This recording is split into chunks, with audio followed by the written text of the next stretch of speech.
បាទជំរាបសួរបងប្អូនអរគ្នាបាទថ្ងៃនេះខ្ញុំបង្ហាញពី AS ថ្មីមួយគឺ AS បាទ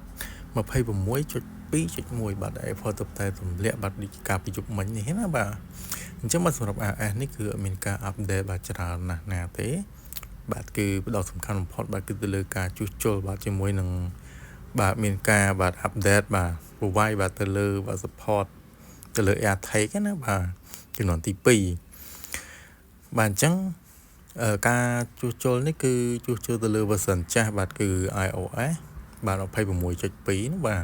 ចុះបើអ្នកនរគ្នាមានបញ្ហាបាទនៅលើ iOS 26.2 អាច update បាទបញ្ញ update iOS ថ្មីនេះតែម្ដងទៅគឺ iOS បាទ 26.2.1 នេះបាទអញ្ចឹងសម្រាប់ទំហំបាទទូរស័ព្ទរបស់ខ្ញុំគឺតែ500មេទេអញ្ចឹងសម្រាប់ទូរស័ព្ទផ្សេងៗគឺអាចហក់ដល់800មេអញ្ចឹងទៅគឺតាម model ទូរស័ព្ទបាទនៅក្រោមទៀតអញ្ចឹងទៅឬក៏លឿនហ្នឹងណាបាទអញ្ចឹងគឺតាម support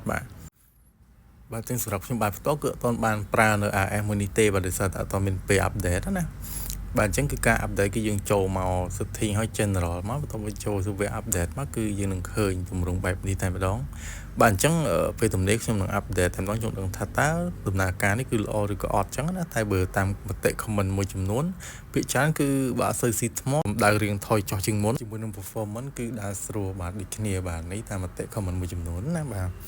អញ្ចឹងបាទបងប្អូនអ្នកអាច download យកមកសាកបាទ install សាកប្រើប្រាស់បានជាងសម្រាប់វីដេអូនេះអត់មានសូមបញ្ចប់តែត្រឹមនេះបើពេញចិត្តវីដេអូនេះសូមជួយ like និង share វីដេអូនិង like page ម្នាក់មួយផងដើម្បីទទួលបានវីដេអូបាទថ្មីៗក្រោយទៀតបាទអរគុណច្រើនជួបគ្នានៅវីដេអូក្រោយបាទអរគុណ